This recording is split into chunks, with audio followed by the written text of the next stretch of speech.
636 عیسوی کی گرمیاں، موجودہ شام کے جنوب میں ایک دریا کی وادی۔ ذرا ذہن میں ایک ایسا منظر لائیں جہاں ایک طرف ایک ایسی فوج موجود ہے جو مسلسل سفر اور جنگوں کی وجہ سے بہت زیادہ تھکی ہوئی ہے۔ بالکل، اور جس کی تعداد بھی دشمن کے مقابلے میں انتہائی کم ہے۔ ہاں، اور جو اپنے گھروں سے سینکڑوں میل دور ایک بالکل اجنبی سرزمین پر کھڑی ہے، اور ان کے سامنے اپنے وقت کی سب سے بڑی، سب سے طاقتور اور بظاہر ناقابل تسخیر بازنطینی سلطنت کی ایک دیو ہیکل فوج کھڑی ہے۔ ایک ایسی فوج جسے دیکھ کر، میرا مطلب ہے عام عسکری منطق کے مطابق، کسی بھی جنگی ماہر کا یہی تجزیہ ہوگا کہ سورج غروب ہونے سے پہلے اس چھوٹی فوج کا مکمل طور پر صفایا ہو جائے گا۔ صحیح، لیکن ان 6 دنوں میں جو کچھ اس یرموک کے میدان میں ہوا، اس نے نہ صرف ایک عظیم الشان سلطنت کے غرور کو خاک میں ملا دیا، بلکہ دنیا کی تاریخ، تہذیب اور عالمی جغرافیے کی بنیادوں کو ہمیشہ کے لیے بدل کر رکھ دیا۔ تو آج کی اس گہری تحقیق کا بنیادی مقصد یہ سمجھنا ہے کہ آخر یرموک کی اس وادی میں عسکری حکمت عملی، نفسیات اور انسانی ارادے کا وہ کون سا انوکھا ملاپ تھا جس نے ایک بظاہر ناممکن نظر آنے والی فتح کو ممکن بنا دیا۔ ٹھیک ہے، آئیے اسے تھوڑا کھول کر سمجھتے ہیں۔ یہاں جو سب سے حیران کن بات ہے وہ یہ ہے کہ بازنطینی سلطنت کوئی معمولی یا زوال پذیر طاقت نہیں تھی۔ اچھا، ہاں، یہ رومن سلطنت کا مشرقی اور انتہائی مستحکم تسلسل تھا۔ ان کا دارالحکومت قسطنطنیہ 2 براعظموں کے سنگم پر ایک شاندار اور ناقابل تسخیر قلعے کی طرح موجود تھا، اور اگر ہم ان کے اس وقت کے شہنشاہ ہرقل کی بات کریں تو اس نے محض چند سال قبل ہی دنیا کی تاریخ کی سب سے شاندار اور ناممکن عسکری واپسی، یعنی ایک زبردست کم بیک کیا تھا۔ واقعی؟ کس کے خلاف؟ ہرقل نے ساسانی سلطنت کو ایک انتہائی طویل، تباہ کن اور خونریز جنگ کے بعد مکمل طور پر شکست دی تھی، اور یروشلم پر دوبارہ اپنی کامیابی کے جھنڈے گاڑ دیے تھے۔ اس وقت کی معلوم دنیا میں ہرقل کو ایک ایسے حکمران کے طور پر دیکھا جا رہا تھا جسے قسمت نے خود فتح کے لیے چنا ہو۔ وہ ایک ناقابل شکست عسکری ذہن سمجھا جاتا تھا۔ ایک منٹ رکیں، یہاں ایک بہت بڑا منطقی سوال پیدا ہوتا ہے۔ جی بتائیں۔ اگر ایک سلطنت نے ابھی تاریخ کی سب سے بڑی اور مشکل جنگ جیتی ہے اور ان کا شہنشاہ ہرقل جیسا فاتح ہے، تو وہ سلطنت کمزور کیسے ہو سکتی ہے؟ منطق تو یہ کہتی ہے کہ ان کی فوج اس وقت اپنے عروج پر ہونی چاہیے تھی۔ تو پھر ایسا کیا تھا جس نے اس بظاہر لوہے جیسی مضبوط سلطنت کو اندر سے کھوکھلا کر رکھا تھا؟ یہ ایک انتہائی شاندار اور بنیادی سوال ہے۔ بظاہر تو وہ سلطنت ایک دیوے کال اور مضبوط بحری جہاز کی طرح نظر آتی تھی، لیکن حقیقت میں وہ اندر سے شدید خستہ حال ہو چکی تھی۔ ساسانیوں کے خلاف وہ جو 26 سالہ طویل جنگ تھی۔ 26 سال؟ جی ہاں، 26 سال۔ وہ ایک ایسی فتح تھی جس نے بازنطینیوں کی کمر توڑ کر رکھ دی تھی۔ ان کا شاہی خزانہ بالکل خالی ہو چکا تھا۔ فوج گو کہ تجربہ کار تھی، لیکن کئی دہائیوں کی مسلسل خون ریزی کی وجہ سے شدید تھکن اور بددلی کا شکار تھی۔ یعنی وہ ایک ایسے پرانے اور دیوائکل درخت کی طرح تھی جو باہر سے مضبوط لیکن اندر سے دیمک زدہ ہو؟ بالکل صحیح تمثیل دی، اور اس سے بھی زیادہ سنگین مسئلہ ان کا اندرونی اور سیاسی تھا۔ شام اور فلسطین کے جو مقامی عوام تھے، وہ بازنطینیوں کے بے پناہ ٹیکسوں اور سب سے بڑھ کر ان کے مذہبی جبر سے شدید تنگ تھے۔ بازنطینی سلطنت زبردستی اپنے مخصوص سرکاری عیسائی عقائد ان مقامی لوگوں پر تھوپ رہی تھیں جو مختلف عقائد رکھتے تھے۔ ہاں، تو اس کا مطلب ہے مقامی آبادی ان کے خلاف تھی۔ 100%۔ اس جبر کی وجہ سے مقامی آبادی کے دلوں میں بغاوت اور شدید غصہ پک رہا تھا۔ وہ ہرقل کو اپنا نجات دہندہ نہیں بلکہ ایک ظالم حکمران سمجھتے تھے۔ تو اس کا مطلب یہ ہوا کہ وہ ایک ایسی عمارت تھی جس کی بنیادیں عوام کی نفرت اور معاشی بدحالی کی وجہ سے پہلے ہی گل سڑ چکی تھی، اور عین اسی تاریخی موڑ پر جزیرہ نما عرب سے ایک بالکل نئی اور غیر متوقع طاقت ابھرتی ہے نا؟ بالکل، اور یہ طاقت محض زمین کے قبضے کی روایتی شاہی خواہش سے نہیں بلکہ ایک بالکل نئے اور غیر متزلزل نظریاتی یقین سے لحظ تھی۔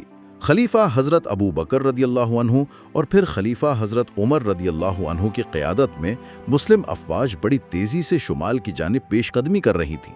اور حیرت انگیز طور پر شام کے بہت سے شہروں میں انہیں کسی بڑی عوامی مزاحمت کا سامنا نہیں کرنا پڑا، کیونکہ مقامی لوگوں نے بیزنٹینیوں کے اس مذہبی جبر کے مقابلے میں اس نئی تبدیلی کو ایک بڑی راحت کے طور پر قبول کیا۔ لیکن جب ہیرکل نے یہ صورتحال دیکھی تو ظاہر ہے اس نے خاموش تو نہیں بیٹھنا تھا۔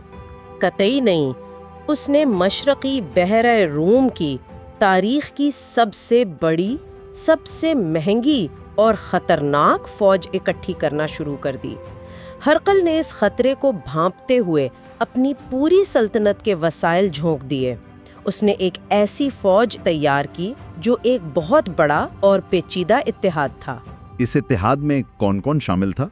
اس میں شاہی بازنطینی دستے، بھاری زرہ بکتر پہنے ہوئے آرمینیائی سپاہی، سلاوک جنگجو اور یہاں تک کہ مقامی عرب عیسائی قبائل بھی شامل تھے۔ یہ ایک ایسا عسکری طوفان تھا جسے ہرقل نے خاص طور پر اس نئی ابھرتی ہوئی طاقت کو کچلنے کے لیے روانہ کیا تھا۔ اور جب ہم اس جنگ کے ریاضیاتی پہلو پر غور کرتے ہیں تو دماغ واقعی الجھ کر رہ جاتا ہے۔ تاریخی شواہد بتاتے ہیں کہ بازنطینی فوج کی کل تعداد کم از کم 1 لاکھ یا اس سے بھی زیادہ تھی۔ ان کے پاس بہترین ہتھیار، بھاری زریں اور ایک منظم سلطنت کی مکمل لاجسٹک سپورٹ موجود تھی۔ صحیح۔ اور دوسری طرف مسلم فوج کی کل تعداد بمشکل 25 سے 40 ہزار کے درمیان تھی۔ یہ تناسب تو بالکل ناممکن نظر آتا ہے۔ اگر میں بازنطینی کمانڈر کی جگہ ہوتا اور میرے پاس اتنی بڑی فوج ہوتی تو میں سیدھا ان چھوٹی سی مسلم فوج کے چاروں طرف سے گھیرا ڈال کر انہیں پہلے دن ختم کر دیتا۔ اتنی دیوا ہیکل فوج نے انہیں محض کچل کیوں نہیں دیا؟ یہیں سے ایک عظیم عسکری حکمت عملی کا آغاز ہوتا ہے۔ دیکھیں، جب تعداد دشمن کے حق میں اتنی زیادہ ہو تو جنگ کا فیصلہ تلواروں کی گنتی سے نہیں بلکہ فیلڈ کمانڈر کی ذہنی صلاحیت اور میدان جنگ کے انتخاب پر ہوتا ہے۔ تو یہاں آپ خالد بن ولید رضی اللہ عنہ کی بات کر رہی ہیں؟ بالکل۔ مسلم فوج کے جو سپریم فیلڈ کمانڈر تھے خالد بن ولید رضی اللہ عنہ، وہ جنگی تاریخ کے چند انوکھے ترین اور ناقابل شکست دماغوں میں سے ایک تھے۔ ابو عبیدہ بن الجراح رضی اللہ عنہ کی عمومی کمان میں خالد رضی اللہ عنہ نے یرموک میں سپریم فیلڈ کمانڈر کا کردار ادا کیا۔ انہوں نے بازنطینیوں کی اس دیوا ہیکل فوج کو کھلے میدان میں پھیلنے اور گھیراؤ کرنے کا موقع ہی نہیں دیا۔ تو انہوں نے کس قسم کے میدان کا انتخاب کیا؟ کیونکہ میرا مطلب ہے 1 لاکھ لوگوں کو روکنے کے لیے تو کوئی بہت بڑی فصیل ہی کام آ سکتی تھی۔ انہوں نے یرموک کی وادی کا وہ حصہ چنا جس کا جغرافیہ انتہائی تنگ اور پیچیدہ تھا۔ اس میدان کی چوڑائی اتنی محدود تھی کہ بائزنطینی فوج اپنی پوری 1 لاکھ کی تعداد کو ایک ہی وقت میں سامنے نہیں لا سکتی تھی۔ انہیں مجبوراً اپنی فوج کو تنگ صفوں میں تقسیم کرنا پڑا۔ اچھا، تو اس سے ان کا عددی فائدہ بڑی حد تک ختم ہو گیا۔ ہاں، لیکن اس سے بھی زیادہ حیران کن بات یہ تھی کہ خالد بن ولید رضی اللہ عنہ نے اس میدان کے عقب میں یعنی بائزنطینی فوج کے بالکل پیچھے ایک خاص جغرافیائی رکاوٹ کو رکھا۔ انہوں نے میدان کی بساط کچھ اس طرح بچھائی کہ بائزنطینی فوج کے پیچھے ایک خاص قسم کا قدرتی جال موجود تھا۔ یہ تو ایک انتہائی خطرناک اور سوچی سمجھی شطرنج کی چال معلوم ہوتی ہے۔ یعنی آپ جان بوجھ کر دشمن کو ایسی جگہ کھڑا کرتے ہیں جہاں سے پیچھے ہٹنے کا مطلب سیدھا کھائی میں گرنا ہو۔ بائزنطینیوں کو یہ احساس ہی نہیں ہونے دیا گیا کہ وہ ایک ایسے پنجرے میں داخل ہو رہے ہیں۔ بالکل۔ اور پھر اس تاریخ ساز جنگ کا پہلا دن شروع ہوتا ہے۔ پہلے دن کا آغاز بازنطینوں کے انتہائی سخت اور زوردار حملے سے ہوتا ہے۔ بازنطینی کمانڈروں کا ارادہ یہی تھا کہ وہ اپنے بھاری پیدل دستوں کے ذریعے سیدھا دباؤ ڈال کر مسلم فوج کی صفوں کو کچل دیں گے۔ وہ ایک لوہے کے سمندر کی طرح دکھائی دیتے ہوں گے۔ یقیناً اس دباؤ کی وجہ سے مسلم فوج کی صفوں پر ایک ناقابل برداشت بوجھ پڑا۔ تیروں کی بارش اور تلواروں کی جھنکار میں کئی دستے پیچھے ہٹنے پر مجبور ہو گئے۔ اور یہاں اس جنگ کی ایک انتہائی غیر معمولی اور بصیرت افروز حقیقت سامنے آتی ہے۔ جب جنگ کی شدت ناقابل برداشت ہو گئی اور کچھ مرد جنگجو دباؤ کا شکار ہو کر کیمپ کی طرف پیچھے ہٹے تو خواتین نے مداخلت کی۔ جی ہاں، کیمپ میں موجود ان کی خواتین نے خاموشی سے اس پسپائی کو قبول نہیں کیا۔ ان خواتین نے خیموں کی لکڑیاں اکھاڑ لیں اور پیچھے ہٹنے والے مردوں کے سامنے کھڑی ہو گئیں۔ انہوں نے سخت ترین الفاظ میں ان مردوں کو شرم دلائی اور انہیں واپس موت کے منہ میں محاذ پر جانے پر مجبور کیا۔ یہ واقعی رونگٹے کھڑے کر دینے والا منظر ہوگا۔ بالکل، اور یہ تاریخ کے طلباء کو یہ بتاتا ہے کہ یہ محض کوئی تنخواہ دار فوجیوں کی جنگ نہیں تھی، یہ ایک پوری کمیونٹی تھی جسے بخوبی علم تھا کہ اگر وہ آج ہار گئے تو ان کا وجود اور ان کا نظریہ ہمیشہ کے لیے مٹ جائے گا۔ اگر ہم اسے بڑے منظر نامے سے جوڑیں تو یہ واضح ہوتا ہے کہ پہلے دن بازانطینی اپنا عددی دباؤ استعمال کرنے میں تو کامیاب رہے، لیکن وہ مسلم فوج کا ارادہ توڑنے میں مکمل ناکام ہو گئے۔ دوسرے اور تیسرے دن بازانطینی کمانڈر نے اپنی حکمت عملی تبدیل کی۔ انہوں نے کیا کیا؟ جب سیدھا دباؤ کام نہیں آیا تو اس نے اطراف سے یعنی مسلم فوج کے دائیں اور بائیں پہلو سے گھیرنے کی کوشش کی۔ بازانطینی فوج کے بھاری دستے مسلم صفوں کے کناروں کو توڑنے کے لیے شدید حملے کرنے لگے۔ تو پھر خالد بن ولید رضی اللہ عنہ نے اس گھیرے کو کیسے توڑا؟ میرا مطلب ہے اتنی بڑی فوج کے اطراف کے حملوں کو روکنا تو ایک لوہے کے شکنجے کو ننگے ہاتھوں سے روکنے کے مترادف ہے۔ یہاں خالد بن ولید رضی اللہ عنہ کی وہ شاندار عسکری اختراع سامنے آتی ہے جسے آج کی عسکری اصطلاح میں ایک موبائل ریزرو یا تیزی سے حرکت کرنے والی کیولری کہا جاتا ہے۔ اچھا، یعنی گھڑ سوار دستے؟ جی، انہوں نے اپنے بہترین اور تیز ترین گھڑ سواروں کا ایک خاص گروپ تیار کر رکھا تھا جو کسی ایک جگہ پر تعینات نہیں تھا۔ وہ ایک آرکیسٹرا کے کنڈکٹر کی طرح اپنی اس موبائل ریزرو کو پورے میدان میں تیزی سے حرکت دے رہے تھے۔ جہاں بھی دباؤ بڑھتا وہ طوفان کی طرح وہاں پہنچ کر بازنطینی حملے کو پسپا کر دیتے۔ یہ تو بالکل انسانی جسم کے مدافعتی نظام کی طرح کام کر رہا تھا۔ جیسے ہی جسم کے کسی حصے پر کوئی بیرونی حملہ ہوتا ہے، خون کے سفید خلیے فوری طور پر وہاں پہنچ کر حملے کو ناکام بنا دیتے ہیں۔ بالکل بہترین مثال دی آپ نے۔ لیکن اس مسلسل حرکت اور لڑائی کا جسمانی اور ذہنی دباؤ تو ناقابل تصور ہوگا۔ دن بھر شدید گرمی، دھول اور موت کا سایہ۔ رات کے وقت اس فوج کی نفسیاتی حالت کیا ہوتی ہوگی؟ رات کا وقت اس جنگ کا ایک اور انتہائی اہم پہلو ہے۔ جہاں بازنطینی کیمپ میں اگلے دن کی حکمت عملی اور مسلسل ناکامی پر شدید تناؤ ہوتا تھا، وہیں مسلم کیمپ کا ماحول بالکل مختلف تھا۔ رات کے اندھیرے میں یہ تھکے ہوئے سپاہی خیموں کے سامنے عبادت میں مشغول ہو جاتے۔ جنگ اور عبادت کا ملاپ؟ ہاں، یہ کوئی تضاد نہیں تھا، بلکہ یہی ان کی اصل طاقت تھی۔ عسکری نقطہ نظر سے دن بھر انسانوں کو قتل کرنے کے بعد رات کو اس طرح کا روحانی سکون حاصل کرنا کوئی معمولی بات نہیں تھی۔ یہ عبادت انہیں اگلے دن کے لیے ایک بے پناہ نفسیاتی طاقت فراہم کرتی تھی۔ اور پھر چوتھا دن آتا ہے جسے تاریخ میں ایک انتہائی فیصلہ کن دن مانا جاتا ہے۔ بازنطینی کمانڈر 3 دن کی مسلسل ناکامی کے بعد سخت مایوسی اور غصے کا شکار تھا۔ چوتھے دن وہ فیصلہ کرتا ہے کہ وہ اپنی پوری عسکری طاقت کو مسلم فوج کے دائیں پہلو پر مرکوز کر دے گا، ہے نا؟ بالکل، انہوں نے ایک ہی جگہ پر اتنا زبردست دباؤ ڈالا کہ واقعی ایک سنگین ترین بحران پیدا ہو گیا۔ مسلم صفیں بری طرح ٹوٹنے کے قریب پہنچ گئیں۔ لیکن مجھے ایک بات سمجھ نہیں آ رہی ہے، اگر بازنطینی فوج اتنی منظم اور پیشاور تھی تو چوتھے دن کے اس حملے کے دوران ان کی صفوں میں وہ خلا یا گیپ کیسے پیدا ہو گیا جس کا ذکر تاریخ میں ملتا ہے؟ یہ عسکری حرکیات کا ایک بہت ہی دلچسپ پہلو ہے۔ دیکھیں، جب ایک بہت بڑی بھاری ذرا بکتر پہنی ہوئی فوج انتہائی غصے کے ساتھ آگے بڑھتی ہے تو میدان کی ناہمواری اور فوجیوں کی اپنی رفتار کا فرق ان کی صفوں کو متاثر کرتا ہے۔ بازنطینی فوج کے جو ہلکے دستے تھے وہ تیزی سے آگے بڑھ گئے، جبکہ ان کے بھاری پیدل دستے پیچھے رہ گئے۔